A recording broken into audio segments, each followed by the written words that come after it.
Ang mga pensyonate naman, entitled sila na makatanggap ng 14ª at si IPS ang nagbibigay noon sa kanila.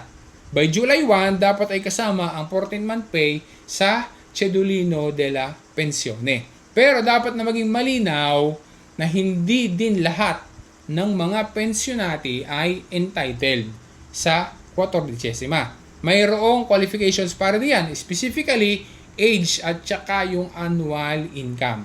Una, dapat ay at least 64 years old na yung pensyonato. Basihan din ang RED dito. Ngayong 2026, ang maximum limit ay 15,908 euros a year. Kapag lumampas diyan ang RED dito ng isang pensyonato, hindi din entitled sa 14th month pay. Pati tipo ng pensyone ay factor din dahil hindi lahat ng tipo ng pensyone ay pupwede. Ang entitled sa 14th month pay ay ang nakakatanggap ng pensione di vecchiaia, pensione anticipata, pensione di invalidità ordinaria e inabilità, at saka yung pensione ay superstiti.